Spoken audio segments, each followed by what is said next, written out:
Louons l'Éternel car il est bon, car sa miséricorde durera toujours. Mina au père au fond na yon wewo na ndagbe ton tinote kaka. Louons l'Éternel car il est bon, car sa miséricorde durera toujours. Mini oli Jésus Christ dans le nom de l'Éco. Dagbe ko dagbe wan Christ dans le nom de l'Éco dit. Au permanent dans le lazo marocain de au permis dans les temps. Le thème de la semaine est intitulé La médisance et murmure. Tout le monde dit au corps dans le même au petit dans le même au dehors il y dans le même. Bon, oui, on a mis Nombre chapitre 6, chapitre 16, verset 41 à 50. Matthieu 9, verset 32 à 34. Bon, bien, verset pour nous, puis bon, pour nous, on dirait que nous devons passer deux gars en chapitre, on devient passer maintenant, on doit demander. Jésus n'a pas donné pour nous connaissons d'ailleurs maintenant passer pour nous approprier ce thème. Maintenant, nous nous amis qui ont dit, il y a à dire, oui, tu es. Bon, nous tout, nous avons passé là, nous avons connu, et nous avons mis ta lettre. Bon, maintenant, nous sommes qui vous qui sont sortis à tout le monde, les coachis. Maintenant, vers le début, nous avons tout pris normalement, nous avons dit, nous avons dit, oui, tu es non, je viens dans situation historique, le contexte historique du test de ce jour, du premier test de ce jour. Est-ce que ça a vraiment rapport avec le terme de la semaine, la médisance et les murmures? Oui, est-ce que ça verra et on dans le même coup, et dans le corps le même est-ce que c'est une médisance, c'est un murmure. C'est quoi les médisances? C'est quoi encore les murmures? Quand on parle mal de quelqu'un, bien que la personne soit innocente, c'est de la médisance. C'est que tout ce que la personne fait devant toi est mauvais. Tu ne vois jamais son côté positif, tu ne fais que le critiquer pour critiquer. C'est de la médisance. Tu as mal dit de lui. Et Dieu, on ira voir même le dictionnaire pour voir comment le dictionnaire nous définit le mot médisance. Parce que nous vivons dans le ouais, que nous avons une société, mais nous avons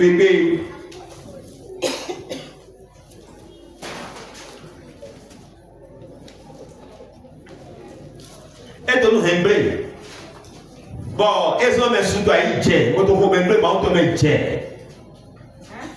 Ben non, caca de doya. Ni des thèmes c'est pour que nous puissions avoir un déclic, un changement de mentalité. Parce que pour mal dire de quelqu'un, on pense d'abord dans sa tête. Donc j'invite tout le monde aujourd'hui à un changement de comportement, un changement de mentalité. Je voudrais qu'à travers l'homélie de ce jour, nous puissions créer un déclic, un sujet prophétique en nous. Pour que, au lieu d'être médisant, qu'on puisse avoir un autre élan. L'élan pour restaurer, l'élan pour le développement de notre communauté. Nous avons dit hier, nous mettons dans l'île. Mais nous avons dit, bon, on dit dans ton dani. Bon, l'île ton dani. Bon comportement mi ton dani. Na comportement mi ton m'asseoir point. Oui na donc on met blé ma ton wa bleu. Parce que ni miti ou alors zan et non donc on met blé ma ton wa. Le contexte historique de ce jour ouais d'abord Israël il est foi moi no mon c'est dit. Bon David de yo gore et foi moi no mon c'est dit tan ouais mais ta tombe il va rébellion il va il est tout en moi, voilà. Il est tout en moi, moi c'est. Mais il y a mis ça de Maouton. Dans tout le chapitre 16, de Nombre nous parle de cela. D'accord? Il est toi en Mosé. Révolte de Corée, Dathan et Abiram. Il y a un temps où Gangansou a un temps où il sort à Mosé. Il y a un temps où il y a un temps où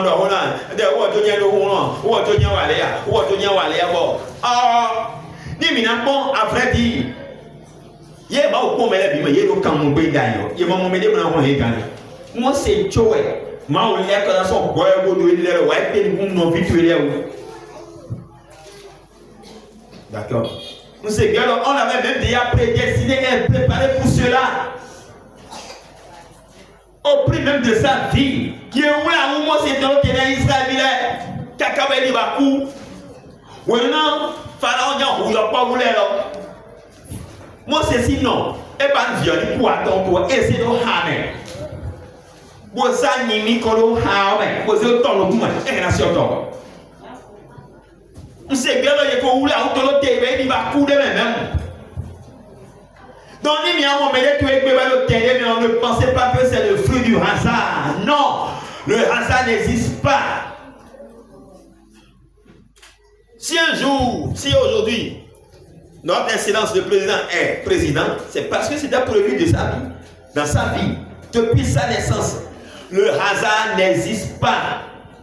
Tout est programmé par Dieu. Même si nous les hommes, nous cherchons à redisposer les choses autrement, Dieu a toujours le dernier mot à dire. La bonne preuve, quand on a jeté Joseph dans un puits, mais après tout il est toujours devenu premier ministre. Son maître Joseph grand automne. Il est bien quand nous disons et nous biotichés. Donc, mais à part tu as fait non, il doit te dire bien tu sais. Et à dehors, que dans le week-end, tu es là, il dit, il doit me faire, il doit te dire bien tu sais. Toi, il gagne, donc oui, tu es un tien, tu dis, toi, il gagne, Jésus Christ, et man tien, et là, toi, tu qui vient là, et là, sans mot, et man tien, tu dis, donc moi c'est moi pour des so kan mo gbe pour e don susute ka ba yede de ye ja ku to ja pa to mi ja ku moi c'est le ko ni grand ko lo ku di bo ku mi ma do awe non moi c'est e wan si ka wo si afoko non moi c'est yan lo pa non yede le droit non mo ba ko yan ko bi parce que o gbe mais ti ma ko na gbe on est. Moi c'est bon, puis le média maintenant va faire pas tomber. Ni moi c'est fini au moins à 1 km il y a un diable pour dire c'est quoi, c'est quoi. Parce que ni de moi c'est ton sommet, il y a bien un coup de torto fini. Il y a un tié ou quoi. Sous il y a un goy ben soyi Égypte. Ouais, il donne un dia fort parce que tu es là joyeux là. Au petit temps Israël bien coup et Égyptien est au bipou. Pharaon c'est petit temps coup et en sous en port de ego. Donc moi c'est un chiffon. Emmanuel nous terme de chiba. Il y a une foi moi c'est dit. Donc il y a foi moi c'est dit chapitre 16 verset 1er. Le livre de Nombre. Golé fils de oui. Ils se soulevaient contre Moïse. Ils se soulevaient tous contre Moïse. Avec 250 hommes. Des enfants d'Israël. Donc Golé. Dathan, Abiram, il y a un temps, il y a 250 gommes, il est, ouais, toi, maman, c'est, fier-moi, c'est, un peu gradé, quand il y a voilà Dieu. Alléluia. Il y a un enfant, on nous compte, on doit, on cosse, il doit, non, quand il y a encore un, en dounant, en timère. Nous comptons y en voyez là. Et tu nous cours, voyez là. Et si un peu, vous commencez à se donner bien, voyez là. Mais il y a un numéro, alors, c'est sûr que le rôle est moyen. On dit, on dit, bon, nous, ma carrière, on dit à caca. Mais parce que mais les pépés ils ont encore solo nous comptons Obama dans le foyer Minde jo lukotodo, mene bendo ho kosodo, mene de mautodo, ba mautodo hoe. Minde jo mene de mautodo, mene be gbeto e bi no kwa boze. Doto mi gani, c'est là où ça va tendre. Mene mene bi no kwa boze. Ni ali lek ma do ja konfo di to di awa dewe nu. Afon awa lo dewe titi jiwe. And tu vas détruire ta vie. Parce que même bien non pas osé. Maoka lui mi non pas au black, nous manger un bible là, lui mi non pas au voter pour se faire le non valider ya. D'ailleurs, oui mais dans le monde aucune autorité ne vient de lui-même. Aucun démenti. Mais non wale dit. Moi qu'on voulait en autant noter. Parce que au dirait aux circonstances des pour au salaire pour un moment on va tinter. Mais on gagne moi mon pas bien que gawa, bon on tourner le ben dans le camp. Et gagne en temps. C'est ça. Donc le hasard n'existe pas. Mais les enfants d'Israël ont une courte mémoire. Ils se sont rebellés contre Moïse, contre l'autorité de Moïse. Quand ils se sont rebellés contre l'autorité de Moïse, ce n'est pas contre Moïse qu'ils se sont rebellés. Ils se sont rebellés contre celui qui a mis Moïse là. Chaque fois que nous rejetons l'autorité d'un homme qui a été élu, vous vous rebellez contre l'Éternel des armées. Oui. Les principaux de l'assemblée. Oui. De ceux que l'on. Merci, ça va. Donc, il y a des fois, on s'est dit, je vais dire sur la histoire, mais bon, il faut vraiment. Et donc, moi, c'est mis les temps qui viennent la enfant doigt. Et au point, on est bouton, bon, il est comme ça, l'aime, on est bouton. Bon, pour les voilà. Ouais, et c'est béton lié parce que l'on donne des télés à l'eau, on va dire. Et on va vous jouer les citames. Nous jouer, son moment sur le pharaon, c'est quoi, il a risqué sa vie en acceptant l'appel de Dieu. Il y a un peu mais il y a un égyptien le coup, il y a aussi la vie donnée dans le mot. Mao donne banni ou un donné. Mao y a mangé yamo. Amangé. Mao maillon redonné. Et là, c'est avec qui n'a pas monté à la cause. C'est pour ça comme. Et c'est pour ça comme pour tout le temps. Et là, tu as droit de poser. C'est gars n'a pas. Et là, c'est un homme. Et intense ici. Bon temps, bon rousseau au pot. Et là, bien, c'est à l'autre qui d'a ou. Et qui est à l'autre million. Finalement, ça veut dire que Niéma c'est tout pour y aller. Et non, c'est pour Dieu. Dieu a mis des épreuves devant Moïse. Là, au moment où il a appelé, car Moïse n'avait pas le courage d'accepter l'appel. Parce qu'il avait déjà commis des dégâts là-bas en combattant pour les Israélites. Il a tué un Égyptien. Il ne voulait pas y aller. Mais Dieu l'a forcé à partir. Finalement, Dieu lui a dit, jette ton bâton. Dieu a métamorphosé le bâton en serpent. Quelque temps après, il a touché le bâton par la queue et c'est redevenu, non, il a touché le serpent par la queue, c'est redevenu son bâton. Dieu a dit, mets ta main dans ton habit. Il a eu de la lèpre au bras. Il a compris finalement que s'il n'acceptait pas la volonté de Dieu, c'est comme ça qu'il va finir sa vie. Il a risqué, c'est au prix de sa vie qu'il allait libérer les enfants d'Israël. Mais ils ont oublié. Il y a une fois, le monde s'est dit, c'est pas Moïse qui a fait ça. C'est pas Moïse. Dieu a ordonné à la terre d'engloutir les 250 hommes, plus Datam, Abiram et Goré. Ils ont été tous dévorés par la terre. C'est le lendemain maintenant. Mais cela devait leur servir de leçon. Nous disons, nous devons servir. Oui, béton à notre niveau dans le monde. Oui, béton. Juste après cela, le lendemain, disons que le Dieu s'est passé le samedi. Et le dimanche encore, il y a des choses. Oh, autant moi c'est dit, mais là,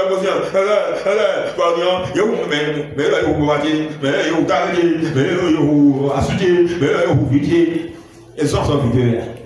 Il a dit pour nous il a dit pour moi des moutons. Est-ce qu'on a demandé à ton fils? Ils ont commencé par murmurer, mon père est mort, mon oncle est décédé, mon mari est décédé, mon fils est décédé. Eux tous sont rebellés. Et ils ont voulu même déchiqueter Moïse et Aaron. Ah! Dieu a dit ça, c'est quoi ça encore? Il doit bien au bien, bah, peine bien la vie. Maman, garo, ouah! Père, où qu'on le. Il y a notre théorie à Kada Didi. Maman, tu es ensemble à Kada Didi, quoi, Didi. Le lendemain, le verset de ce jour. Shiba. 3 ans, oui, toi, bébé, moi, tu as aussi un rang, oui.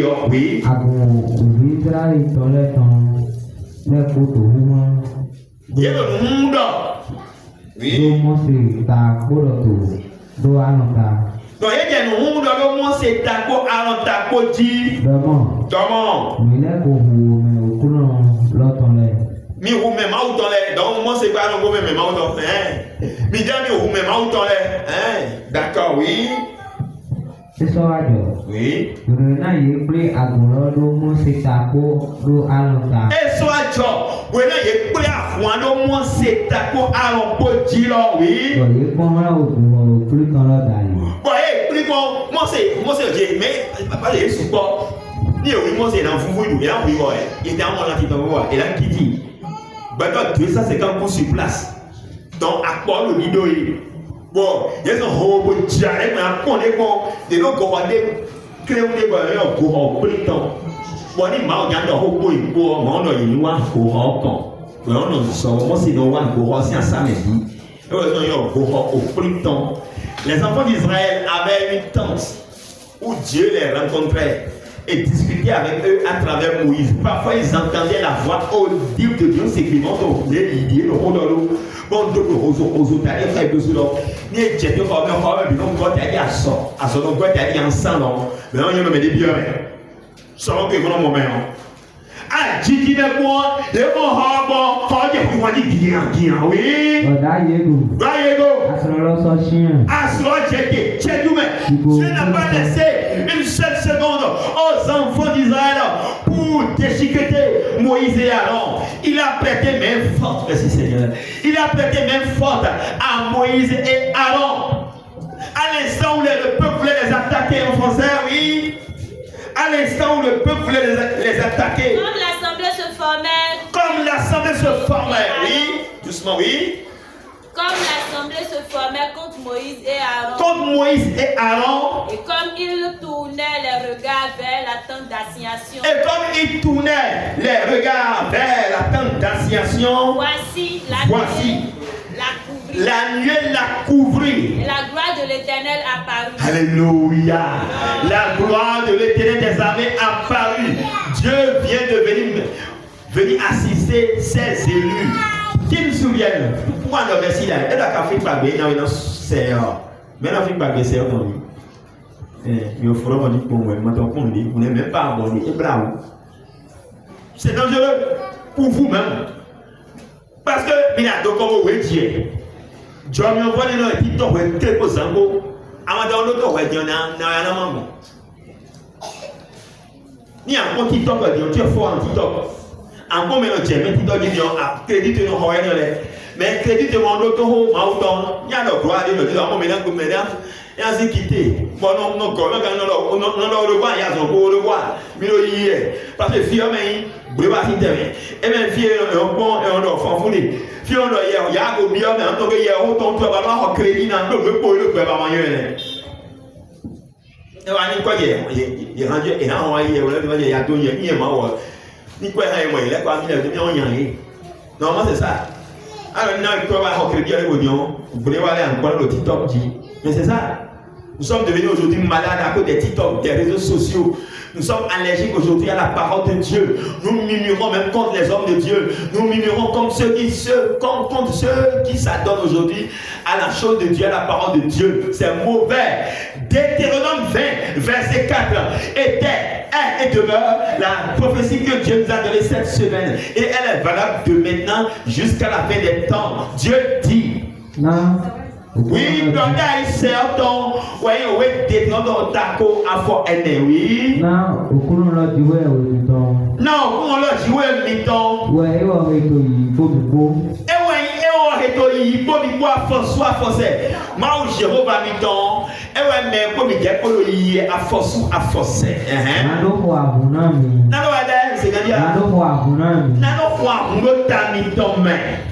Akẹ́kẹ̀tọ́ mi tán lẹ̀. Eketɔ mi tɔ lɛ. Nano fún ẹ̀mí. Nano wọn mi gán sọ alọ etɔ mɛ.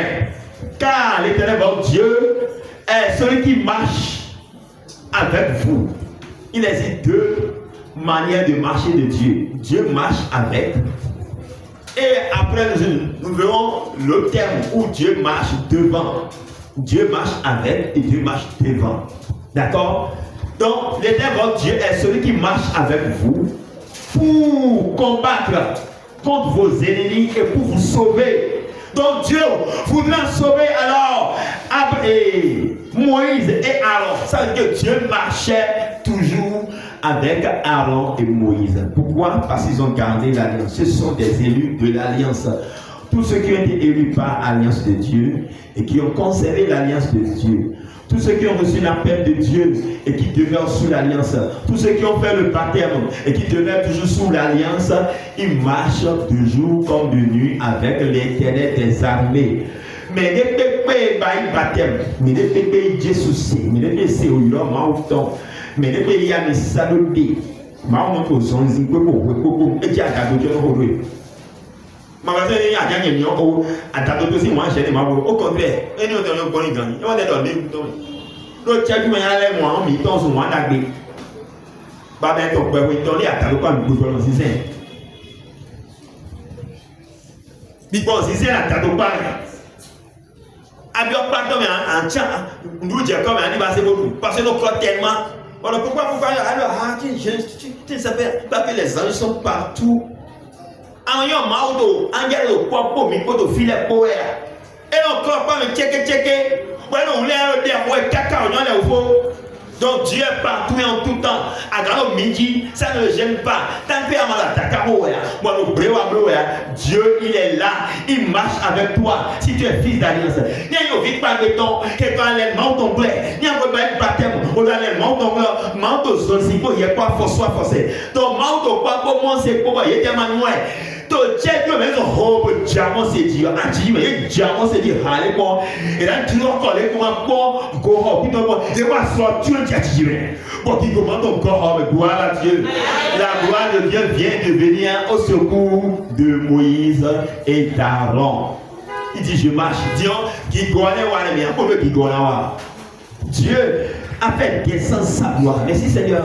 Oui, il vient de me dire qu'il a fait descendre sa gloire. Parce que ce n'est pas sa gloire qu'il avait combattu pour Israël, pour les libérer de la main de Pharaon. Et donc, Gigomiton, ouais, ni de Gigomiton, Djetelo, Goro, Pintology, no Gigo, Jean, Liseo, Barwa, Polo, Roye, Ganson, Pharaon, si un point passé, cela voudra dire que ni un roi de Rougam, un roi de rien, un roi de Boda, pour Gofla, pour l'auto, pour dire un nouveau. Avant fond d'arrêt, moi je vais Gigo et donc Gigo, moi quand t'as des bombes d'arrêt, et que dit les hommes ont inventé une bombe qu'on appelle la bombe atomique qui est devenue redoutable. Ils en ont, mais ils ont peur de ça. Les grandes nations en ont. Ils ont peur que d'autres nations en possèdent. Donc on a fou au complet. Il y a des dos, à moi il va mêler vos dos parce que tu as un béton. Ni est talent tout dit dans 50 ans ils vont nous battre, nous hibler. Mais les bons mots nous battre, donc ni on les dames mais ça on reconnaît ou même y compris mais ça on oui donc on va c'est moi à on confie à Dieu qui tord tout mais dans le Japon donc tout mais j'ai pas qu'à dire on les moi me commander le million on tout qu'à dire parce que radiation ton sommeil donc il m'a aussi pour même blé bon et bien quoi point Gigi mais maman doit alors on ko ko alors parce que les grands dit à ma donc un petit go de ja pour le qui goûte d'Ahoro, on vient mon oué, nom chapitre 13 mémoire, et c'est qui goûte d'Ahoro, et le c'est qui goûte d'Ahoro, on est Israël, son phalanxien l'homme. Bon, il a des bouts similaires. Donc, qui goûte jeter à Tijimé. Et qui goûte de nous dire, Dieu vient d'appliquer Deutéronome 20, verset 4 au cas palpable de Moïse et d'Aaron. Dieu est venu au secours de Moïse et d'Aaron et a combattu pour eux pour les sauver. Moi, c'est qui veut ton d'Aaron, et des qui veut ton d'Aaron jeter. N'a son grand pour lui, il pas pour quel temps, moi c'est pour Aaron Boton. Pour le n'a son grand pour et mais non pas pour vous. Et non pas pour n'a son grand pour d'ailleurs, il y a eu comme béton 1000. Il me répond compte peut-être 10 000. Donc, mais pour les médecins, quand même, et même médecin oncle, et même médecin beau-fils, et même médecin beau-frère, et même tonton qui est tout parmi eux, et même médecin grand-papa. Il me quoi pour avec ma mère, c'est que il y a un enterrement collectif. Fausse commune. Eh ben, tiens, pourquoi on est et bien avec ma soeur, mais au rien de même. À où tu peux te mirer. Chaque fois, il y a un dieu de nous comptons les dieux. Pour la forte gueule de mon corps, il y en a pas comme il c'est dangereux. Il a sonné pour que nous offrions la mine. Nous devons d'avoir une drop en comédie de Mauton. Des minants non naïfs. Quand on lui a l'organe, on a dit que Jaïbe parce qu'ils sont susceptibles de tomber parce qu'après ils sont des hommes. Aucun homme de Dieu n'est un robot. Il est un robot. Bon, les personnes vidéo étaient dit ou gagne de tataré. Avant, il y a un gars qui va retrouver le bon. Donc, il y a alors intercepteur, il tombe. On a des ménamis, au coup, avec nous quand on dit Jaïbe, avec le monde, le peuple est là, avec Dieu, mais c'est ça. Il y a une million de wagons. Tant bien, on commande à nous maintenant. Moi, on dit à nous maintenant. Misé tant au fond des gens, et on doit aller dans nos gants parce que quand tu intercèdes pour les autres, tu intercèdes pour toi avec Christ, intercède pour toi en retour. Vous avez maintenant mené Jésus te demande rien. Lui, oui, le mal, Jésus te demande oui, pourquoi? T'as critiqué dans Faudrait nous contenter. C'est le côté de Jaï, tu as dit que Jaï, voilà, tu as dit que les coffons, à Colombo, mais les demi tenez mon Jaï, mi mon nom, mon Dieu, il y a un autre Jaï, mon corps est et le Yazé, il faut passer les batailles Djangla, moi, nous, tu dis, les batailles, le go, et tu as eu un sacré au goï, pour ton tour, moi, on a fond, ils sont quand même. Donc, ton Dieu du commun qui commande Dieu de Goro, puis ton homme, ah, Gigi me demande Dieu, oui, disez-moi ça rapidement. Moi, c'est quoi le mot à Dieu, quand même, assure-le, alors, moi, c'est quoi le mot, il y a un code, il y a un mot, moi, c'est quoi le mot, au camion d'envoi, il y a un mot, pour dire oui, mais dans les cours, il y a un propos, pour la foufou, moi, c'est quoi le mot? Oui. Pour la sorte de Roman, c'est de mon. Oh, pour la sorte de Roman, c'est beau d'avant. Mais ils sont à mon Dieu, tout son bien là, force les meubles, très dit à ton son, il est quitte là, Moïse. Oui, la voix de l'Éternel a dit en français. Et l'Éternel parla à Moïse et dit. Et l'Éternel parla à Moïse et dit. Retirez-vous du milieu de ce peuple. Retirez-vous du milieu de ce peuple, oui. Et je les consumerai en un instant. Bon, je vais les consumer en un instant. Dieu est descendu en un instant pour combattre pour Moïse et Aaron.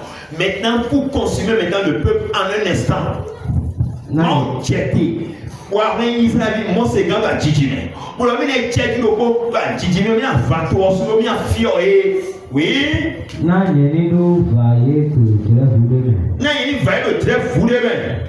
Ils sont au fond, mais ils sont les. Moi c'est Djekoli. Pour Tchongoli, via. Donc, et pour Betan à bien à quoi? Bien, moi c'est François Aimé. Yewa, mi mwani mele si howe to. Ni aka howe si howe, yi ha be so do mi si. Do ye ma wa si howe. E to adan be do. Bo mo se kan ye no wa ndo yo je. E chon be do bi bo ja bi ju do ma mo jale bo e la chiku. E la chiku jale bo so we ke oui.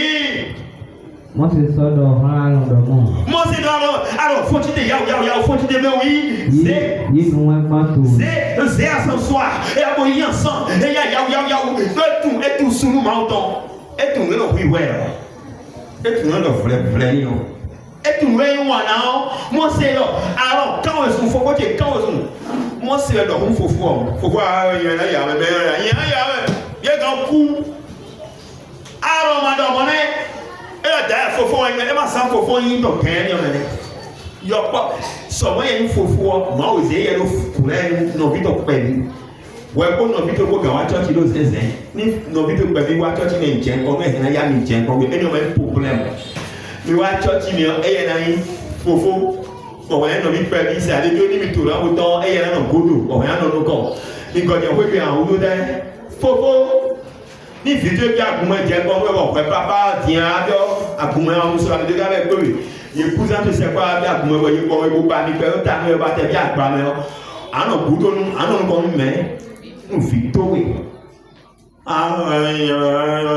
o fi te to je ngo non papa ma church me maman so church me mais encore mais aussi ta o taniye an no to tu e no tu on a le sisi hanye et nous savons en zan waze je ko sacraton donc moi c'est là. Alors, on lisait ensemble, soir. Oui, rapidement. Bon, moi, c'est alors quand je faisais à 100 soir. Tu vois, et là, quand je faisais à 100 soir, on va dire déboulé. Parce que pour me donner, on va utiliser. Ni maman qui a dit, moi, il a voir. Tu vois, on a ça, on a un défaut. Pour un soir, moi. Parce que nos vies perdues, elles sont ensemble. Pour nos vies perdues, on a mis des coups dans le dos. Des coups dans le dos. Comment on doit y aller, nos vies, on a des faux tuer. Tout va y aller à soi, à toi, tuer. Bon, voilà, tu as dit, ma ou ni. Donc, non, ma ou ni, non, ma ou t'aimer. On a un de moi, c'est dans le corps. Moi, c'est le cas, c'est des gars, des coups, c'est vrai, des coups, et là, tiens, on va aller ma ou. On a vu que dans ta vie, des divisions à toi, donc, voilà, on doit aller dans le corps. Donc, moi, c'est des coups, alors, quand tu me dis, mon faux roi, il m'a dit,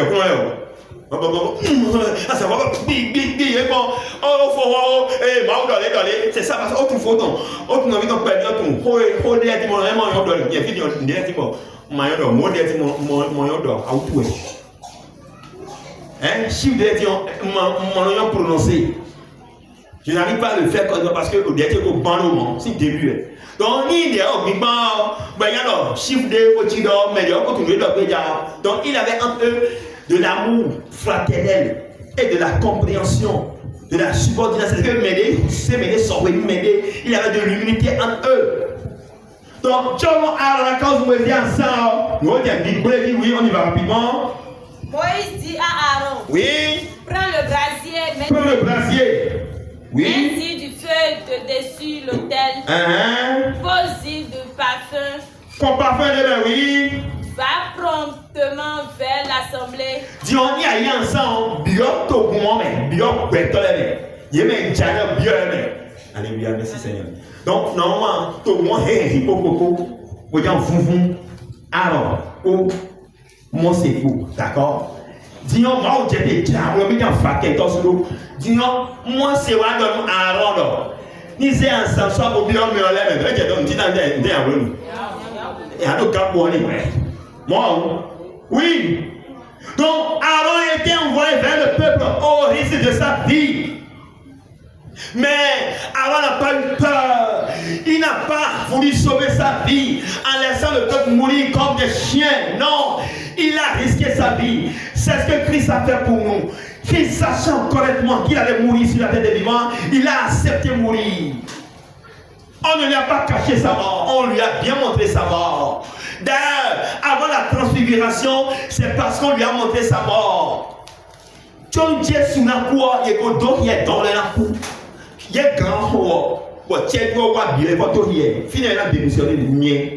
On va dire, mais il y a des gens qui ont hein? Ouais, ils étaient à l'eau de Dieu, on a aussi, à bien dire, ouais, on a peut-être à soi, avec ce qu'il bon, si on a Dieu de droit, ouais, il n'y a pas de mot, il y a quoi, c'est il faut qu'on n'a pas de mot, on dit de l'eau, on doit toquer le haut, n'a pas on va tout à parler au mot. Il y a moi, c'est il n'a pas on ouais. N'a pas de bloqué à l'histoire, il y a un coup fatal. Ni no hiho, maman, on doit rester dans le bleu, oui, il y a un logoché. Donc, John Jésus n'a quoi, il est là, au sodi, ben moi, il n'a pas bon, alors on doit au hunko, au moins, son destin. Allez voir la vitesse de son cœur. Il peut être là, on dit que tu vois au coup, crise cardiaque.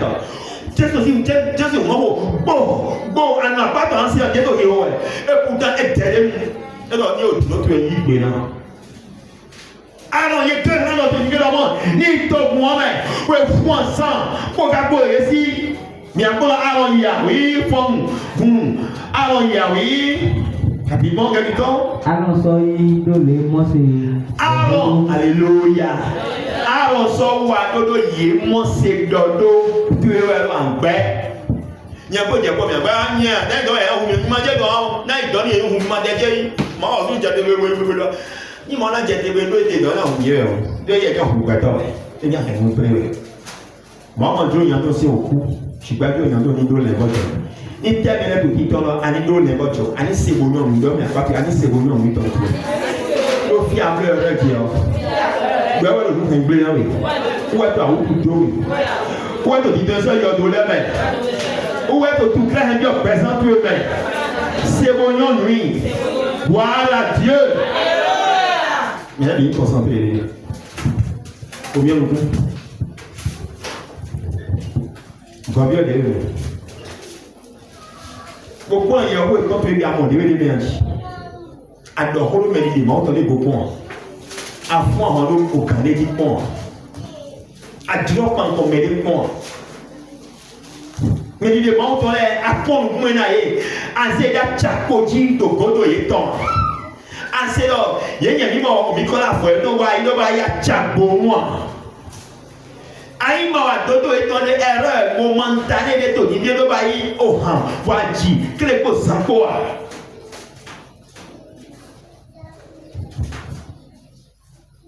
Point dengo, gore, adengo, datamo, adengo, abiramo. Point dengo, Israël, il est ton idée. Maulo poisson, il est comme ses côtés. Merci, hein, nous vous Loin l'Éternel car il est bon. Et Dieu dit, Nino, à force de s'en dire, il y a 200 ans. Il y a un 5 personnes aussi, 100 ans, 13 heures.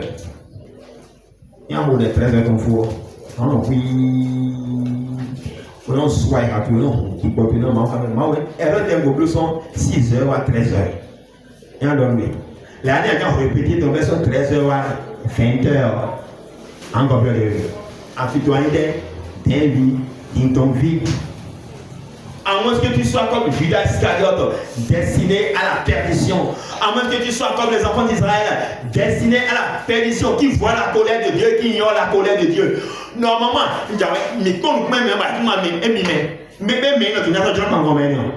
alléluia. Donc, on y voit tu vas pas dire rien de Bébodion. Aïe, ben, on y met pas. Matin, c'est quoi, ouais, non? Il y a le fil à 1 kilomètre d'à côté. À cause de la personne, Dieu a ouvert les entrailles de la terre et la terre les a engloutis. Est-ce qu'il faut encore se révéler comme celui-là? Il est rare de trouver comme des gens comme Moïse qui sont disponibles, serviables, qui sont prêts à, au prix de leur vie, à aller sauver le peuple pour Dieu. C'est rare de les trouver. Il est rare de trouver de bons pasteurs. Il est rare de trouver des pasteurs qui ne sont pas des syncrétistes, qui font du syncrétisme. Il est rare de trouver des gens qui sont prêts à servir Dieu et à servir le peuple. Donc quand vous avez des gens comme ça à votre disposition, alors il faut les respecter, il faut prier pour eux. Ils ne sont pas sans tâches, ils peuvent avoir des tâches en eux, mais c'est à vous de prier pour eux, parce que le diable doit les tenter. Et mon yaba no mo ni de mon content là ni mi moye lo mi na ko de lo azoni de to mi na ko de na ma bi ji jo ona e okuna ike ni content ke jai lo ni e fi de hera jai aso bi le ba ndo mo ye mo pas joie a tout pas joie bẹ́ẹ̀ yọ kó téléphone ọ̀rẹ́ kó mọ̀dọ́ mi ẹ̀ bẹ́ẹ̀ tó wà gọ́tí ọ kó mọ̀dọ́ mi bẹ́ẹ̀ tó wà kó wà fìsí ọ̀rọ̀ pé ẹ̀dọ̀ ó gbọ́ ọ̀n ti kọ́ tí àwọn ọ̀dẹ̀ àwọn bì sọ́n kọ́ mi kẹ́kẹ́ wà bọ́tà. Àwọn ọmọ fẹ́ àmọ́ ọ̀hìn àwọ̀ fẹ́ fọ́sífọ́sí. Ẹ má tó ẹdí bẹ́ẹ̀ lẹ́mọ̀ lọ́kùnrin tẹ́ bẹ́ẹ̀ ẹ̀dọ̀ ọ̀hìn ó ẹja ṣètú yẹ bọ́n ẹja ṣètú yẹ bọ́n ẹ̀ lábẹ́ bọ́n fìsí ọ̀rọ̀ nílẹ̀. Ẹ̀dọ̀ fìsí tó bọ́ọ̀lù fún bó bí tí ó tó bá ṣe bọ̀ mú ẹ̀dọ̀ adé ọjà ìgbàgbọ́ yìí lọ avant d'office d'ailleurs mercredi à Dieu nous mettons tout le temps tout c'est un grand mot il y a qui a deux semaines film on bible on peut pas hier on va dire comme dit il y a pas de qui raton midi on va à l'autre. Et alors quand midi 15, il y a ça bien à droite, il y a ça quand il y a un rouquin, et ouais, il y a un tonton, le coup, le nom marron, il y a un c'est du fou. On met un peine. On a beaucoup de peine, on a un peu de bien, j'ai même pas pour moi.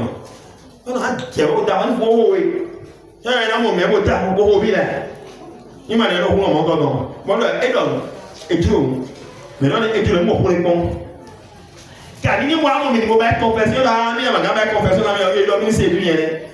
Moi, il y a un gars qui a passé bien complet. Ni moi, il y a dans le job, non, le défaut. Mon défaut, on va faire d'abord nos enfants. Des fois, elle m'en sort une gagne, elle va venir au bleu, caca. Il est meilleur, mais il y a un final, il y a deux millions, mais bon, un gars qui reste une heure. Il y a une fois pour deux heures, il fait 2 millions de marie, il y a une belle. Ça soin, ils sont mieux. Donc, les hommes de Dieu sont toujours tentés. C'est à vous de prier pour eux, parce qu'après tout, ils sont des hommes, ils ne sont pas des robots. Donc, Mose et toi, alors, Basido, il y a Mose et toi, donc, bien aimé, oui. Donc Moïse a envoyé Aaron. Aaron a accepté, il allait faire le peuple, oui. Doyego Gandhi. Ni toi qui as des fois en bleu. Doyego. Garde ça dans ton esprit. Et on y va, oui. En français. Seulement Aaron a été à son inattente checké. Maoula d'ailleurs, mais Mimina, disons, mais on te le tuer. Bon, tu es bien, il n'y a pas à dire, au kata d'abord. C'est-à-dire, on doit nous voir son pas son beau, on nous kata, on fait le kata, bon, il y a beaucoup de. Il y a un son de tout un poisson, il y a pas qui m'ont dit, on va tout un jeté. Il y a pas dit, on va et m'a donné un beau, de Bolibal. Un beau, de Bolibal. Et il y a un peu de Bolibal. Et puis alors, de Bolibal. Et si Romain brûlé. Donc, à son attente, j'ai bien dit, tu on a dit, donc, il y a beaucoup dit. Eh bien, oui, d'accord. Mais donc, à la cause où vous avez gagné la vie, on va multiplier à autour et augmenter l'intensité à autour. Donc, oui, en français. Car la colère de l'Éternel a éclaté, la plaie a commencé. Car la colère de l'Éternel a éclaté. Quand la gloire de Dieu était descendue sur la tente d'assignation, la colère de Dieu s'est éclatée contre le peuple, oui. Et la plaie a commencé déjà, oui. Aaron prit le brasier. Aaron prit l'ascensoir, oui. Et courut au milieu de l'assemblée. Et courut au milieu de l'assemblée.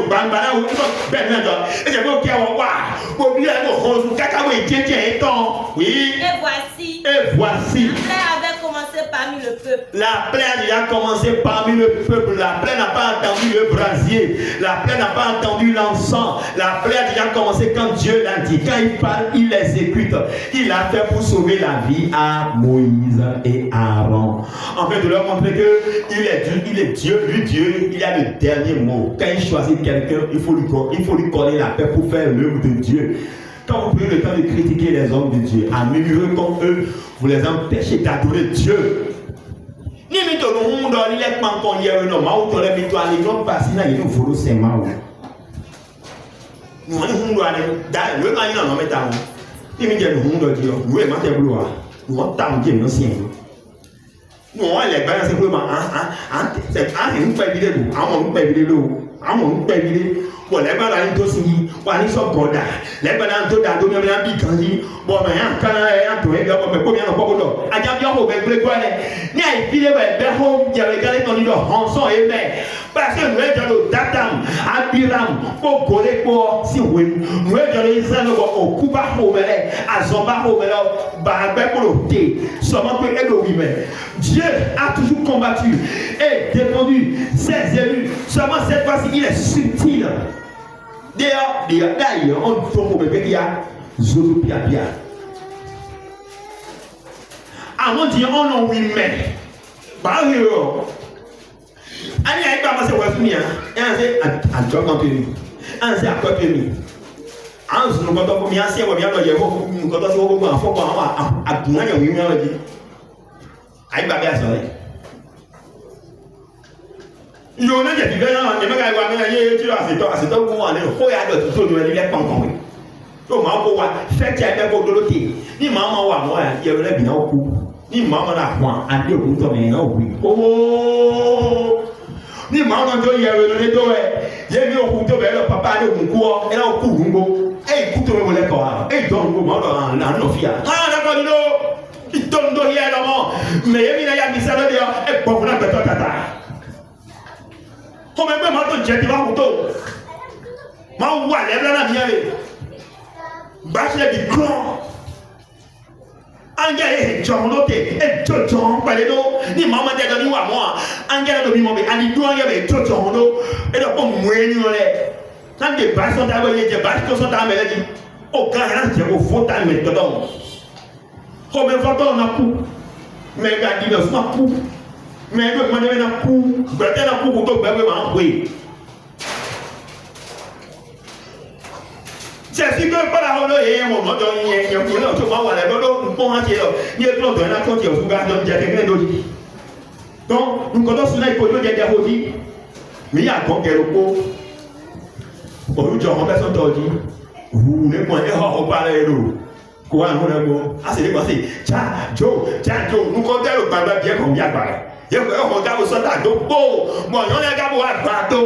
Il y a un regard de terrain sur ton bien. Il va y avoir un peu de Dieu. Tu vas des chats. Même au coup volonté. Même au coup volonté. Il y a au point de bien donc disons, ma ou non, car au doigt son rang. À son bateau. Combien de personnes étaient décédées ce jour-là? Des milliers de personnes. C'est en français maintenant. Le nombre de personnes que Dieu a tuées ce jour-là. Quand sa colère s'est enflammée contre le peuple d'Israël. Oui. Il eut 14 700 personnes qui moururent. 14 700. 14 700. Les chiffres qui sont déjà, ça fait combien? 1, 4, 7. Ça fait combien? Ça fait 12 ans. C'est ça, non? 1, 4, ça fait 5 plus 7 égale 12. Tribus dans l'Israël, 12 tribus. D'accord? Maintenant, 14 000 coups. À moins de flash, et de peine nous le coup. Maintenant, 14 000 coups. Ni a qu'à dire qu'on peut m'entendre. Et voilà, Jimmy, on a gagné le coup tatalo. Maintenant, 14 000 coups. Mais Mario, on sort, et même pas pour moi, il continue de faire ça.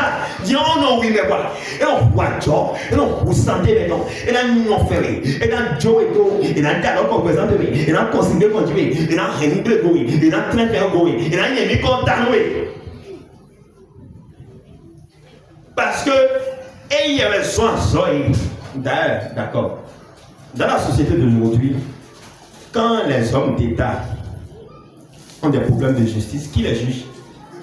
Un seul avocat ne peut pas le juger. Mais non, on les envoie à des cours spéciaux, à un tribunal spécial, on fait un ministre dont on t'a dernier, n'importe qui on t'a on ne dit pas qu'ils ne sont pas intouchables.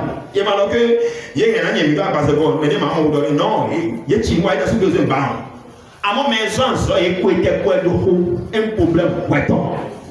Nous avons des voitures pour envoyer des diaphonie à l'encore, au coup où on va ni à des hommes où on jaille, au coup où on va sans requête. Parce que pas banal, et n'a pas quelqu'un. C'est ça. Nous avons le devoir, la lourde responsabilité d'intercéder pour nos responsables, pour nos dirigeants.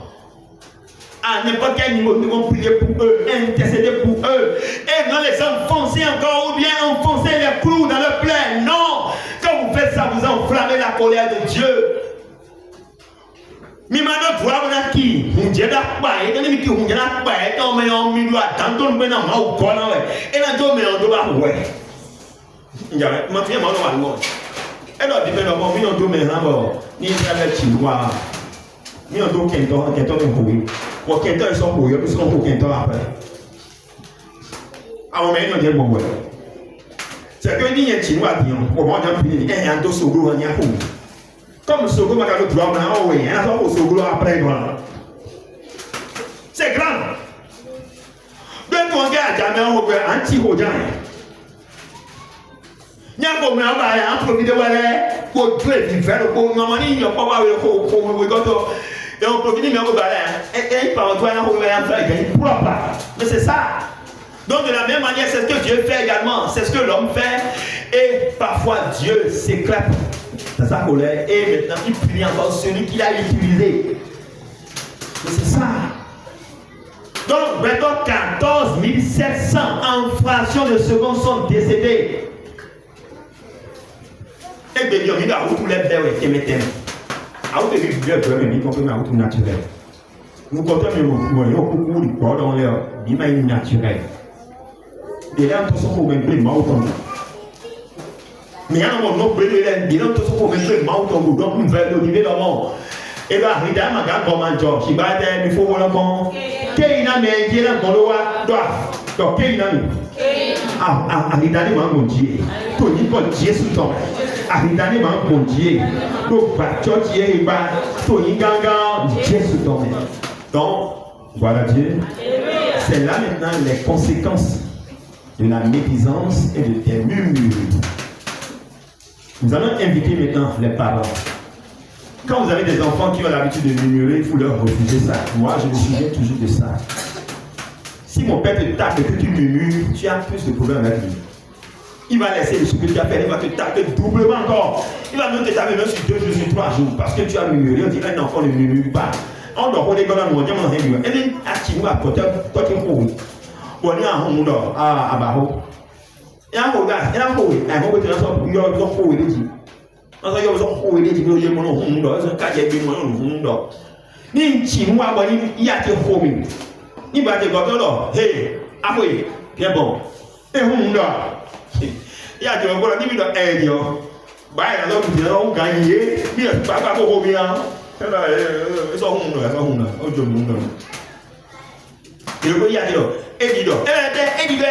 Ils sont tu as fait quoi? Un enfant ne mimie pas. Et blâme nos camarades. Personne ne peut une docteur. Mais mon frère, il faut que les Chinois ont raison. Ils ont mis en docteur. Je ne mimie jamais. Et le docteur qui dort en monde. Ouais, Tassiwa à monde. Ouais, Claude à monde. À ce que quand il y a au Danemark, en tant que on va pas contre le Danemark. On bien quand on peut aller. Alors, mais si vous m'en c'est dangereux. Vous attirez la colère de Dieu contre vous. Mino il a remembré m'entendre mindele dit. Mino il a dit m'entendre mindele dit. Donc, on doit maintenant pas c'est une chose très dangereuse. Il y a un moment donné, il faut la photo de l'idée. Bon, maintenant, on doit terminer. On doit même pas sortir le secret. Yes, il va au micro. Yes, il va au premier. Yes, il va toi, il dit au chalet. Et il va doit le tenir.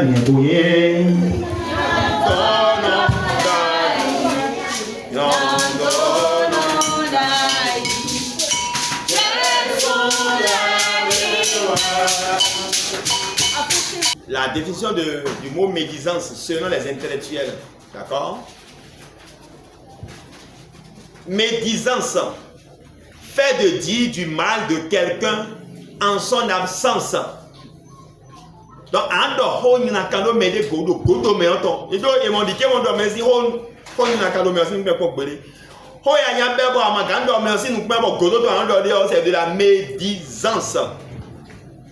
En révélant ses défauts, c'est que là, il y a un défaut, il y a un défaut, quoi. Tu révèles ses défauts, tu profites de ses défauts, tu exposes ses défauts, ses fautes, ou en exagérant des faits, en insinuant ou à les dire.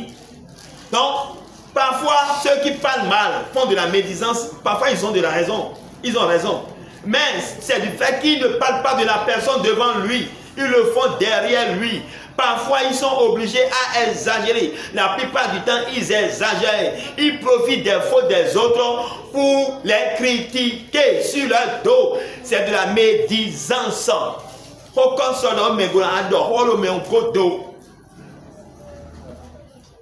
ils exagèrent des faits dans l'intention de nuire à sa réputation. Donc, ils le font dans l'intention de nuire à sa réputation. Parfois, quand on parle mal de quelqu'un derrière lui, on nuit à sa réputation. Donc, gigo me entend, me entend, me entend, big blé le gros temps. Nous étions allés là, me entend. Ah, c'est gagné. T'es bien dans nous aimons voir et chinois. À mon voisin, à tête ta faute en quoi. Vous dressez ta faute, vous jarrez comme, vous tchatanga, vous doudou, vous le dites, nous étions allés du matin au soir. C'est de la médisance. Alors, tu nuis à sa réputation. Donc, en gros, simplement, c'est parler négativement d'une personne qui n'est pas là. Tu parles négativement de lui. C'est que tu ne parles pas bien. Tu ne parles pas positivement de lui. Tu oublies même ce qu'il a fait de positif. Tu ne vois que son côté négatif. C'est ça la médisance. Nous, adorons nyanyame, on a tes ponts, on a tes friends d'abé ou à des points. Ouais, on a des bibons nyanyam, quel est le diminuer quelqu'un par là, par un dé pour le home. Donc, nous menons cette année, mais Dieu j'ai home, bah, j'ai home de Dieu. Et ça doit falloir, mais aussi, mais c'est bien. Mais non, par exemple, mais les Jafit, par exemple, dit, bon, à quartier, mettons, bon, et dans les cambios, nous comptons les gants, nous dit. Tu as vu le programme de Midjap, dit fille, je ne sais pas, fiton. Bon, ouais, j'ai bon, le côté big blé, et ça, non, je vois. À des valeurs, donc, il y a bon. Oh, il y a un coucou bête d'avoir mal deux ans, fille. Bon, comme Big Boy, Dieu, il y a mon regard, Big Boy, puis bon, ouais, pas. À calculer, Jaffi, à dire, oh, Big Boy, il est dans le Dieu, et il y a des quoi, il m'a dit, tout le temps, dans le cours, ouais, là, quand on vient. À ta il y a 7 ans, tu es plus que sorcier. Ben, il y a un nouvel mais il y a un autre ah, ouais, à ce qu'on peut donner un ton, il y a un ton, mais on a un coup d'âme, ouais, ouais. Il y a un terme, à où tu es terminé de déguer mes filles, à où tu as des reins, où ils ont dégué là et sort, on a évolué vers gros. Si Dieu permet que ce thème sort, c'est pour que Anido l'invoque, genre, il est temps que tu te répondes de tes actes, de ton comportement. Nuit n'est juste, mais les paiements d'odolon. Mais les mecs d'odolon, mais les paiements d'odolon. Maintenant, donc, répandre des propos qui salissent l'image d'autrui. En des hauts corps, il y a un tien. Gigomé, ton coupé. Mais les pépés, il y a un des hauts corps, mais en gros, c'est de la médisance. La différence importante maintenant, c'est quoi? Critique constructive.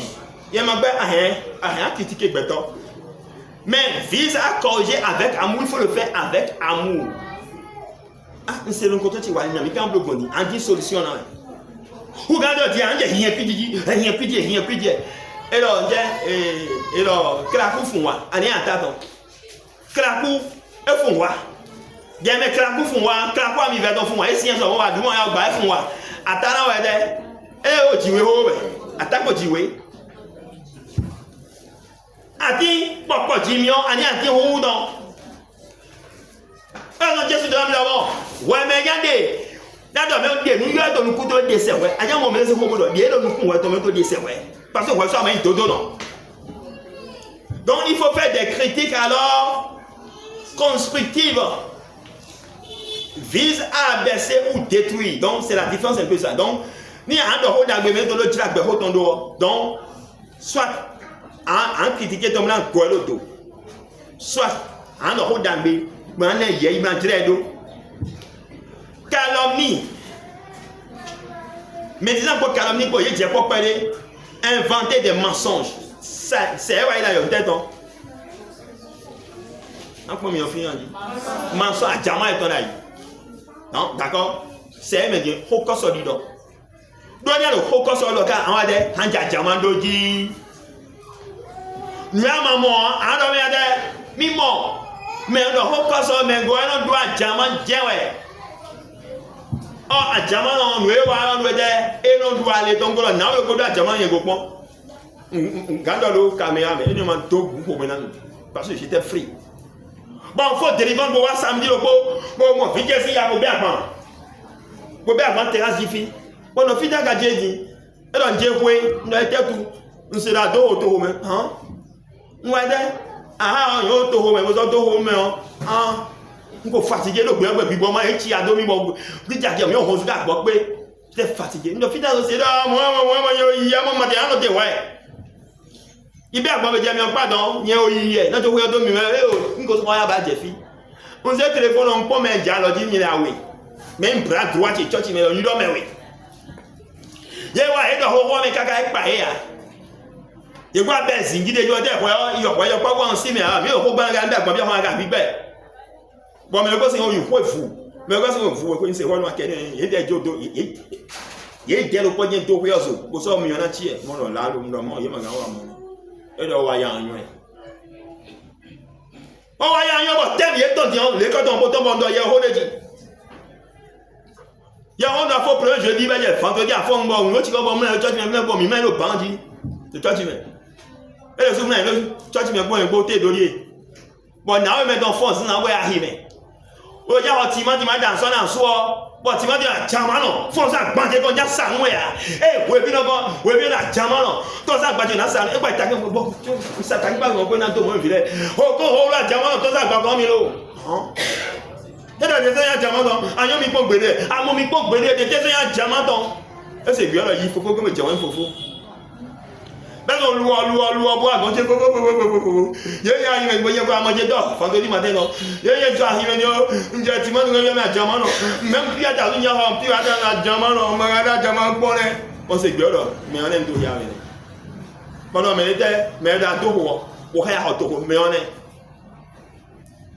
bon non yo wo yi ma na wa le bla bon fon na weje no fon wa se we jofio ye ja hime jan gele do me le bi ye la jama no fie gbe bi ye la jama no e ye do ho le nu ye nyama do aba na ho wesu me ga ye ndo ase ye do ni fie gbe bi jon complex ne go do jama no ye do de que so me fofo quindi bo fi ton le wa ban kanu clone ni gbe ye to coup d'état do mo ça fait partie de la médisance.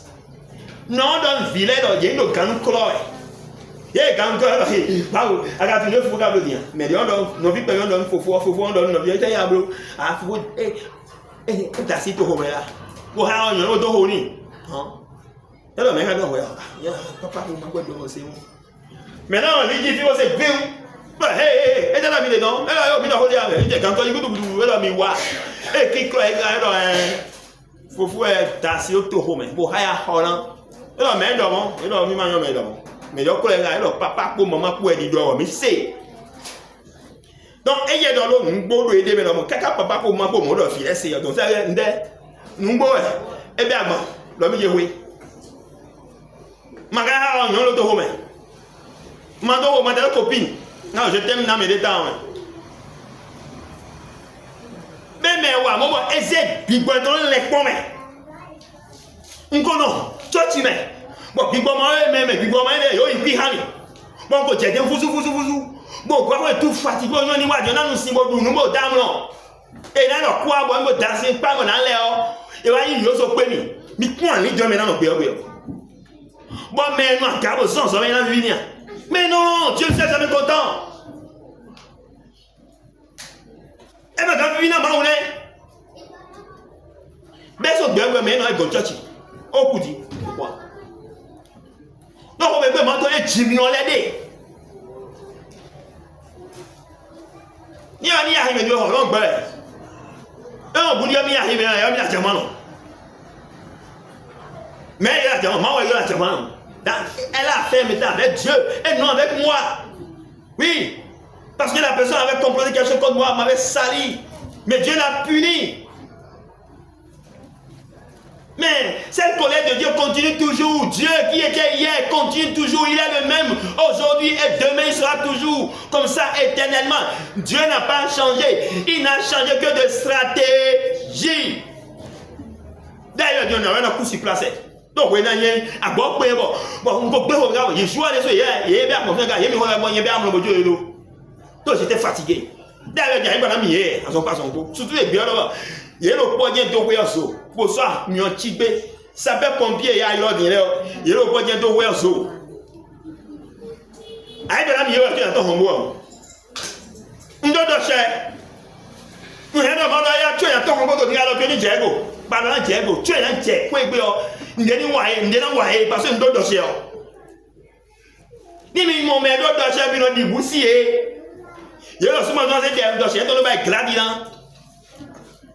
Do cher ma una nyen mo lo ba gladi ne. Do nyen lo ba gladi on do si o ma na hon e no hen su gbe. Si pa bi je gbon e gbe gbon do lo ma o do mi nya na mi nde. Amo nyen ba dede, nyen mo si ho me blo. Mo do e te so yo no fo no touch yo. Papa pourquoi maintenant on do we no mi do. Na mo si ho me blo. Do mi nya na mi no na no mo bia ya. Oh, les grands pour voir un moi, quand papa était bien ami, et donc, moi, il y en a eu d'autres. Si le grand tu était une d'autres, c'est depuis mon enfance. Toi, tu donnes que soit loyal et soit humble. Loyal, c'est que ni toto non. D'accord? Loyal. Pour nous mener sauver.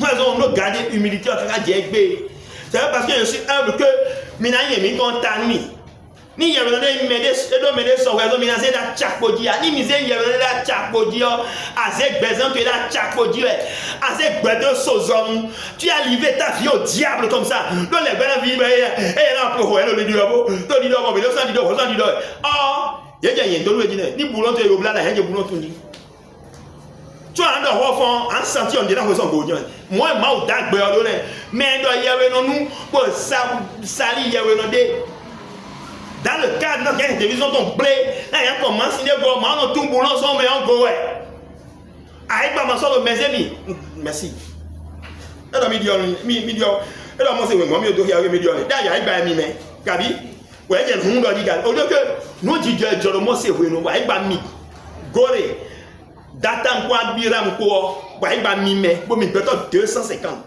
mais yé me aton fois hein bo beto 250 gonye non wa me ko bi dan be aro mi ami me oui ou non di wa me ko le be singi di ça le que au ba jet yo yé ma yo ba quand Dieu a puni la rébellion de Gorée c'était pour donner un signal fort au peuple mais le peuple n'a pas saisi ce signal.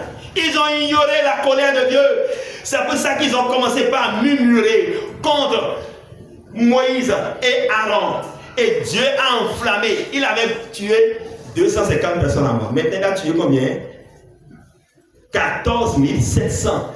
Maintenant, il a dit divisez-moi 14 700 par 250. On va voir par combien de fois Dieu a encore puni. D'accord? 250 fois, N fois. Et là, ma vie, divisez-moi ça. 14 700 divisé par 250. Ça fait combien?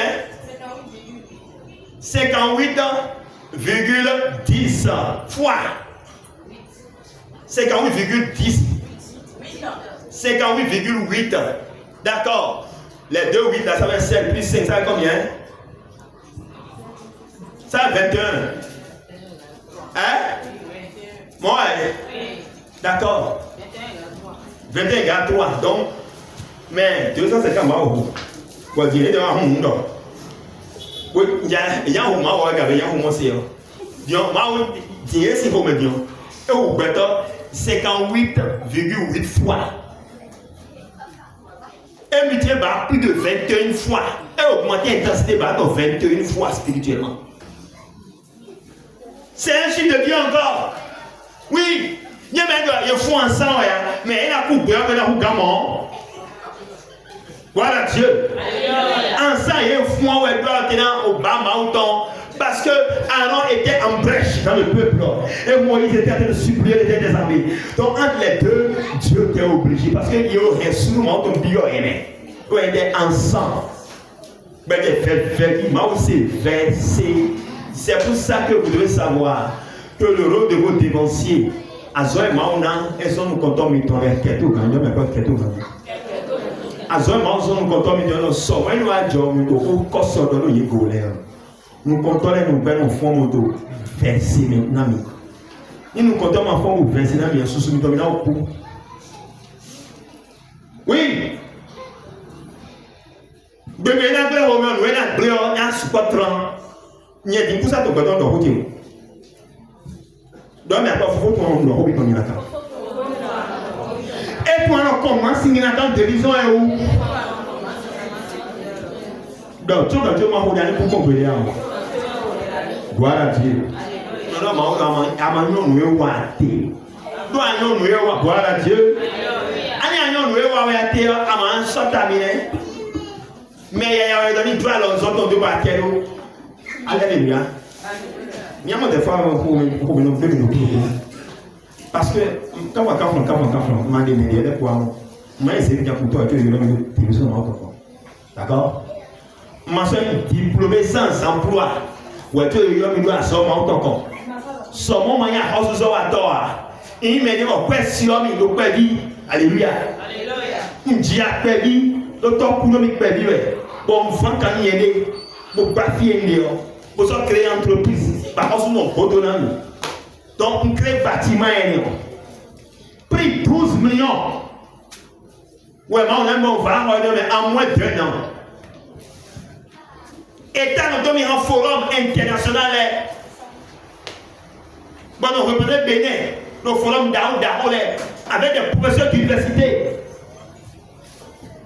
Invention sous Swendo, nous avons des preuves. Nous avons des médailles en or. J'ai reçu des médailles. Beaucoup de prix. J'ai reçu une médaille en or et beaucoup de prix. Mais tu m'as dit, laisse ça d'abord. J'ai dit, tiens, à mon avis, pourquoi on a dit la vidéo? Et donc, on a les gants. On a les pour les gants. Voilà Dieu. Mais quand on a eu le coco sur le Dieu, il m'a encore sorti. Bébé. Et personne tout les gars. Au final, on se met au côté, qui est dîner en soi. Vieux pour le toto, pour les aider, pour aider. Et ça, il va pour le pouvoir. Tout le monde est du coup, ça pour pouvoir. Il y a des gens qui sont et ouais, il y a des gens qui ont fini. Alors, il y a des gens qui ont fini. Bon, mais on était comme c'est la Bible, mais on va couper. Mais on faut bien ça, c'est tranquille. Bon, tu as dit que j'ai fait un conseil. Viens, mais on c'est que n'est pas pour combattre. On en est avec moi. Mais quand on me bien pour une à grand fion. Il y a nous. À moins de 15 minutes après, et d'abord, on viens encore ouais. Un concours, Salon africain des inventions. Vous voyez, retenu du Bénin comme deuxième du Bénin, mais oui, bon, billet d'avion de 6 euros aussi. Hôtel, au moins 600 000 francs pour quoi. Bon, jouer billet d'avion là, et quand même aussi, il colle billet d'avion. Bon, tu es dans ces gars, on tourne des pieds. Même un job, on peut aller en tour, on te dit à donner. Et là, j'ai ton ressent. Oui, mais non, il y a des gens qui ont et enfin, les quoi. Nous avons dit il y a des gens qui ont doté. On a si on a si on a mis en main. D'ailleurs, si tu as un job, parce que bébé, il y a résultat, il y a 5 pour cette débat. Donc, il y a un peu une commandine. Bon, j'ai donc mon directeur, et puis on a un coton, c'est que les biens ont un coton, mais les biens ont un coton. Je suis venu pour prendre mon billet d'avion et pour avoir les oreilles, tout ça. Oh, mon fils, c'est ce qui ne s'est jamais passé qui s'est produit. Mieux man chop, on peut dire avec chop, on a tel chop. Et là, on ne peut pas se dire ça, le directeur même t'appelle. C'est un diététiste. La diététiste t'appelle, bon, une diététiste, bon. Qu'est-ce qui s'est passé? Frère, on ne sait pas ce qui s'est passé, mais le billet d'avion ne porte pas ton nom. Voilà quoi? Oh, mais oui, mais j'ai des sopias, et le billet d'avion, quand tu m'as dit, mais là aussi, encore de dire non, on décide quoi, de dire pourquoi, et va fuir. Et puis, on comprend quoi, et de quoi. Bon, alors, pourquoi quand on est là, et il y a ces dossiers, c'est le direct, bon, là, mais madame, c'est tout c'est direct. Mais on concours à bon, il y a une démonstration, tant on a un ventilo. Bon, ventilo, produit courant. Non, il y a ce gars, comment dit, Nadine, moi, il y a un coup d'ignore, ça ne peut pas se passer. Alors bon, c'est arrivé. Bon, quand même, il est quand même médiateur de la République. Moi, quand même, médiateur de la République. Moi, il y a plusieurs fois. Moi, mon gain de cause. Moi, la date au pas, mais. Au milieu, un maître qui va dire, c'est là. Non, moi, il donne des prix, prix, trophée. Bon, 2 millions de bail de fonds chinois, américains, on va inventer, on a des milliards. Quand il a signé le contrat, il y a un produit, il y a un produit, il y a un produit en salier. C'est au prix des milliards. Il y a un carton sur le boulot. Il y a un gens qui ont mis les gants. Bon, il y a un gens qui ont mis les gants. Alors, tu as dit, il y a mis quoi? Alors, là, on a mis mon quoi, il y a là, on a mis. Alors, Quoi, il y a des mots. Pour le meilleur, il y a un gars qui est important. En tout cas, il y a un bon, il y a un meilleur, il y a un gars qui est important. On peut aller dans le pays. Trop belle, c'est fini. Il y a des gens qui m'ont fait là. Nous, tout le monde, on peut le monnaie. Mais pour meilleur, il y a un talent. Il y a sacrifié, moi, sacrifié. Pour qu'on y ait ton. Alléluia. Il y a le mouse, il y a le corps dans les. Donc, il y a un ça, il y a un mouse. D'ailleurs, ton mère est sacrifié, besoin de ton dos. Mon mère doit inventer un corps sur le niveau. Mais on a sorti. Mais non! Ni était sorti, non, vraiment, ni sorti. Mais moi, j'ai prié pour lui. Parce que je vois rien non plus. Mais de manière, il y a plusieurs fois dans la church, il y a son dans la church. Parce que la church, on fait ce qu'il y a dans la church. Ah, mais des mamans, il y a beaucoup de choses dans la church. Asi tu vas dans le milieu de la route, on a faux. Moi, on dit que c'est que you donne. Donc, écoute, tu dis, tu as au paradis.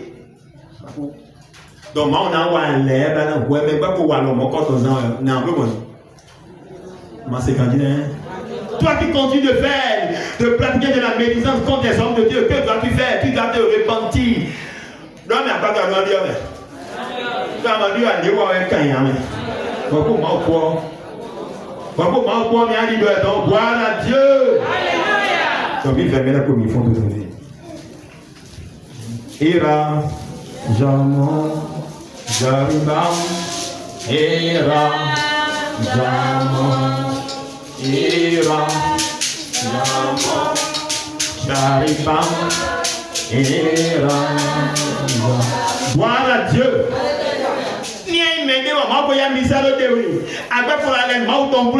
Si tu es quelqu'un, tu as été élu, tu as reçu l'appel de Dieu, tu as accepté l'appel de Dieu, tu as sacrifié ta vie. Si tu es quelqu'un, tu es toujours sous alliance de Dieu, tu as conservé l'alliance de Dieu, bien aimé dans le Seigneur Jésus-Christ. Bien que les gens disent de mauvaises choses sur toi, Dieu va toujours te rehausser. Moi, c'est gagné te rehausser. Ni malade le haut sur le gouvernement, on a pas pour le zizer, wido, aga. Alors, moi, on a des pépés. C'est vrai. Moi, c'est pas grave. Moi, c'est moi, c'est mon moyen. Alors, il y a ma dit que moi, c'est mon moyen. La chaîne, c'est mon moyen. Donc, c'est toi qui nous comprends. Jéhovah, Jésus Saint-Michel. Il y a ma dit que moi, c'est mon moyen. La chaîne, c'est mon moyen. Papa, ouais, je vais te dire de côté sur Christ. Alors, vous avez un grand amour. Pour quelqu'un, vous m'enseignez la cacolonie là. Au coup, il y a les mioués. Papa, Jéhovah, Jésus Saint-Michel. Vous avez quelqu'un, vous m'enseignez la cacolonie. Papa, les mioués. Autant les mioués. Et il y a un film qui va te dire. Toi, il gagne Jésus Christ. Nazareth. Voilà Dieu. Il y a pour l'enfant, on a le dialogue, c'est pas comme le million. Un bami. Mais on tabac, mais bien, il y a un homme comme il dit, je suis quand il y a un football. Il y a un fleuve, babi. Ma ouais, nous n'avons pas clé. Non, mais pour moi, mais il y a un fleuve. Et là, tu as dit, on a eu le et c'est ça, babi. Pour regarder, et on a fait un peu de et on s'y vit pas besoin d'aller. Et on te roule besoin d'aider. On me connaît. Donc, on n'est pas besoin d'aller. On charge à dire, ah, si vit pas comme le tout, tu as besoin d'aider. Nous pouvons voir dans mon compte. En un moment donné, sommes besoin de Kaka pour vous. Moi, je dis, Dieu qui est le soleil de justice, oui, qui dépend de la gloire du soleil. L'homme, aucun homme sur ce soleil peut se soulever comme de son côté. Mais toi, pourquoi tu déploies ta force comme ça? Nous avons toujours chaud. Moi, j'ai toujours chaud. Oh, j'en ai marre de toi. Allez, cache-toi. Non, tu vas recrier. Tu n'as pas de pouvoir sur le soleil. Si l'homme n'a pas de pouvoir sur le soleil, que l'homme n'arrive pas à avoir de pouvoir sur ta gloire. Il dit, toi, tu vas tchéno kigo, pour te dire. Il m'a fait dodo à tchéno kigo, tu dis, papa, Jéhovah, Jésus-Christ Saint-Michel. Il est béton, tu vas tchéno kigo, pour te dire. Moi, il a dit, béton, tu vas tchéno kigo, tu dis, pour dire, Jésus-Christ. En toi, il y a la gloire, mais plutôt, il dit, dans sa gloire, Dieu. Ah, il y a la oui, Jésus. Il y a la gloire, mais dans sa gloire, il dit, là, papa, on n'y a cher. Assois jeté. Donc, on prie ton rêve. Donc, moi, c'est où est-ce que assois jeté. Bien. Pour jeter ma bagie. Pour coffrer nos produits à Baba Bidi. Papa, Jéhovah, Jésus-Christ Saint-Michel. Au nom puissant de Jésus-Christ. Et il y a assois son nom. Et il y a dit jeter son nom. Et il y a dit quoi, bagie. Et il y a dit quoi, àgbàdì òròrí gbọ́ àgbàdì tòdìdé aṣọ ẹ̀jẹ̀ tó mọ́ sí èwe bàbá ní kí n tí àgbàdì tòdìdé ẹ̀yẹ náà àwọn ènìyàn mìíràn sẹ́dọ̀ sọ́dọ̀ sí mímọ́ fún ìgbà yìí kò ní kọ Jésù Kristo ẹni mímọ́ sọ̀kalẹ̀ kó lọ kó la caméra mímọ́ ẹni mímọ́ sọ̀kalẹ̀. Deuxième lecture. Allons maintenant voir ce que la deuxième lecture nous enseigne sur la médisance. Les mises en garde du Nouveau Testament à travers le Christ. Dans le livre de Matthieu, on y va. Oui.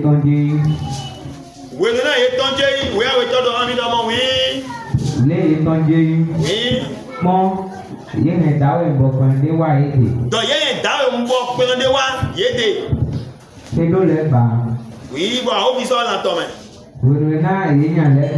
Bino to ganji elo dawe de dawe mbokpe no e mo do ho so do leg balo na me leg balo na to me oui wodona ye nya leg balo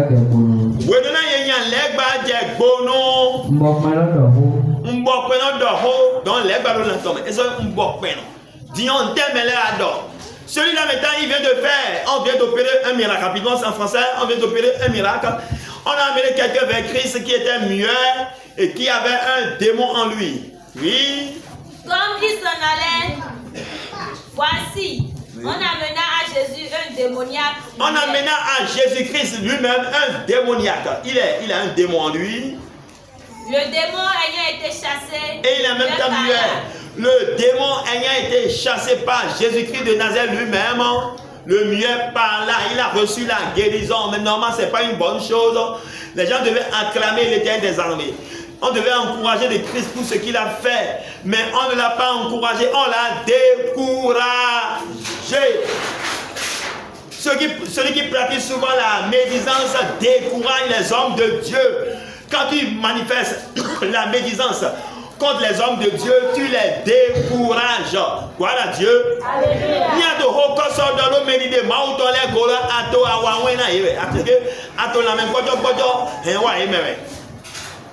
Donc Jésus est en son collant, on boit peine. Bon, il y a un vieux qui est bon, mais on doit hotel mêlé de Jésus go, oui, la suite, oui, hotel mêlé de Jésus go. Shiba. Fallait s'il est de mon. Fallait s'il est de mon. Pourquoi au grand lait balai ton. C'est fini, ah, c'est gagné. Et là, même à Ouvio, et là, les ballons, il y a des Jésus, les bâtons, d'accord, les bâtons, quand on est loin, les ballons. C'est ça, mignon. En français? Rapidement.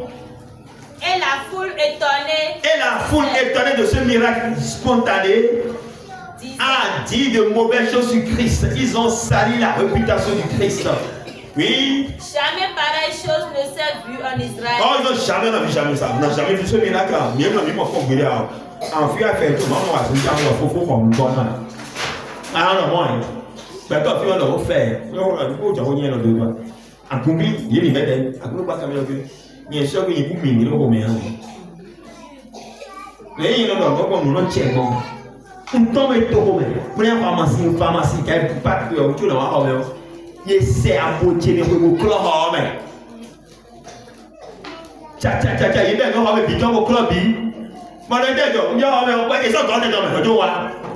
Mi gbọ́ mú náà yé àná mi ìlú ọ̀bẹ kan pé èkó ní ẹ̀dẹ́jọ́ tẹ́lẹ̀ yé tẹ́sí wọn sí ọkú wọ́wọ́ ní ẹ̀dẹ́jọ́ ọmọ mi fà yé lé mọ́ ẹ̀rọ fóònù ọmọ mi kúrọ́ ọmọ mi lọ maka sọ mi ní pápá mi maka kúrọ́ ọmọ mi gbòdó tiẹ̀ mi sì kúrọ́ ọmọ mi gbòdó tiẹ̀ lọ nọ ọmọ mi vi wẹ̀ mi yẹn so yìí náà mi ga sọ ọmọ mi tọ́ ọmọ vi yìí lónìí kọ́tọ́ àkútọ́ òfin tán ìyá ìròyìn ní ọgbọ́n lọ mi tún lò mọ́ mi pọ́n lóye yẹn bá ti gbà ní ọmọ yẹn náà yẹn lọ rúlé wọ̀ pẹ́ tó rúlé gan-an.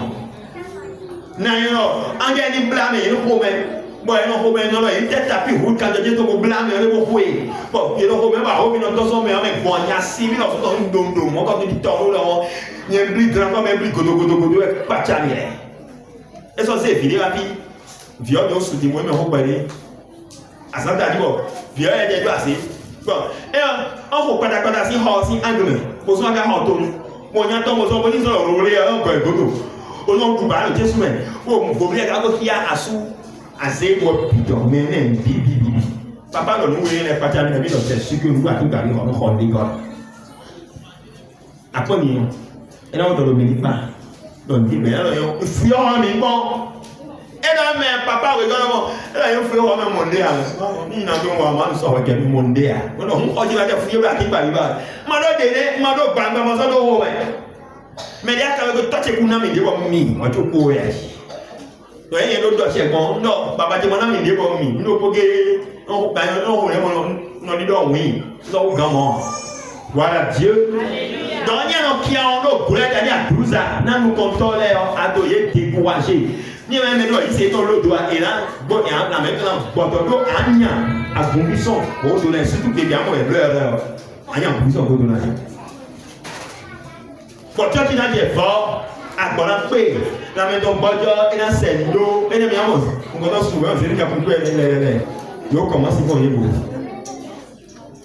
Yezeka et nos frères, à conduire la vie, et non plus rebelle, à conduire la vie dans les consommes au coton. Et bien, et nos temps, on nous contente à nous sans parler. Et nous voulons avoir nous contente sans parler, quelqu'un a pas de et le yak botan nous contente, et nous fouons au corps nous contente. Ah, ni mais les copains, et point de ouga. Oh, il y a un point de corps, il y a un yak botan, un yak botan. Là, on peut dire tout le temps, à botan. Avoir le panier à des domaines, à équipe. D'accord. À gagner si. Brian Mokosi, et on va choisir. Oui, là, David, et il y a un composé à l'air côté corps. Faut que vous gardez le doigt à votre chemin. 1000 à 6 ans. Vous gagnez seul suivi. Et non, état dit bon,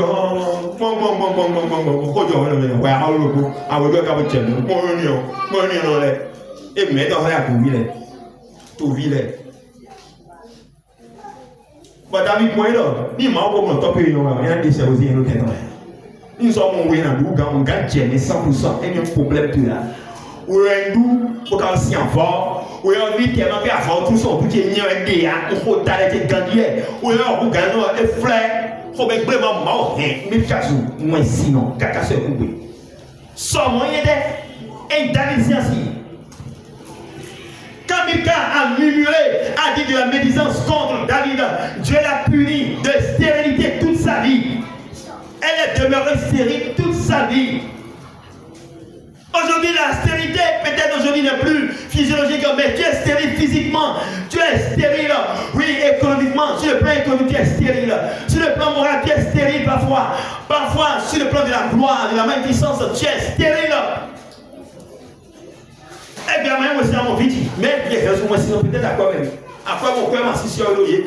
Mais on est dans un de aussi quoi mon année. Des raisons, mais des banques dans les go, pour doctorer. Des raisons, pour m'en décourager, il y a eu dans les go, mais des pépés à mon bébé, pour à décourager dans mon haut d'animaux. Ah, mais nous, puis il y a des go, des go, des à où son corbeau. Au contraire, il faut des caca, mon immense jaï, Pablo. À Zoya, nous avons dit pour l'envoyer. Ni mais on gagne une heure. On dit le tatomé. Vraiment le tatomé. Blanc le tatomé. Et monter dans le doigt dans le gamin. Alizé da chakoji. Manotama ya we le timo elo. Ni me da chakoji si ho di do. Ma o do angel lo. Angel a chama. Khaya chama ni. Wa ha lo fe ko. E lo ni do ha si ho do wa. Khaya no si ho lo si do ma ha. Lo e do ho do tu tu di. Di me lo khaya. Angel lo ko ni. Parce que nous avons dit beaucoup de termes en train de faire marcher. Parce que moi, je ne suis pas dans sa plan. Mais nous avons pas autour de nous. Nous avons sorti de nous. Mais nous avons fait. Nous avons fait ça. Mais c'est ça. Pour que le coup échoue. De la même manière, fier dans le monde entier. Mon doigt nous côté, c'est bon. Des lettres de micro. On parle de mon c'est. C'est mieux. Mon c'est film. Alors, il a le bon, non, puis, on va dire, what, ça, on tient pour le poste de stock. Bon, ça, dans le côté de l'eau, il y a des questions.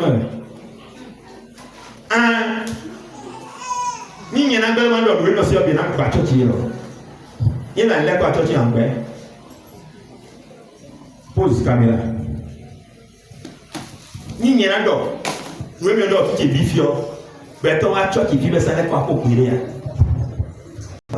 La force de la renaissance, la force de la repentance. Demande à Dieu de donner un cœur, un bon cœur pour ne pas mal dire de ton frère. Bien, car l'Éternel marche avec son peuple, combat pour son peuple contre ses ennemis, afin de les sauver. Alors,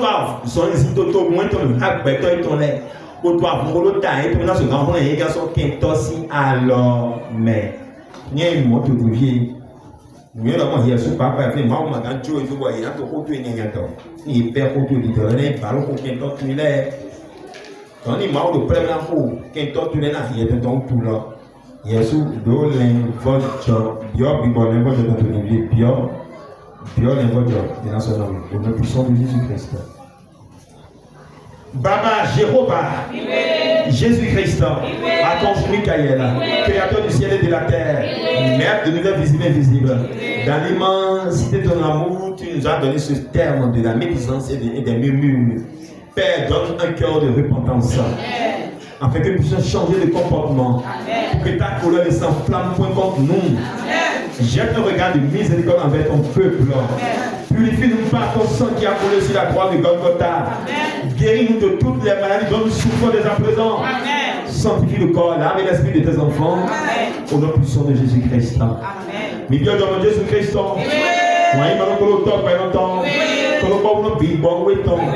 Jésus voit les mêmes tout construits. Nous sommes à deux tout nous disons et à misé pour lui.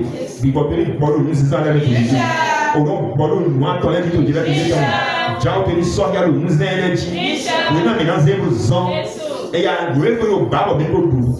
Azomi to jinje. Mon menu du documental. Mon médisant total. Jésus est bon homme. Moi si vous bibo maintenant. Moi si vous agbaza maintenant. Moi si vous aqua maintenant yai maintenant. Et si babo ni on le Jésus et ya un bon ami to direct. Jésus-Christ, Michel, Jésus-Christ, alléluia, alléluia, alléluia, alléluia, alléluia, alléluia, alléluia, alléluia, shalom.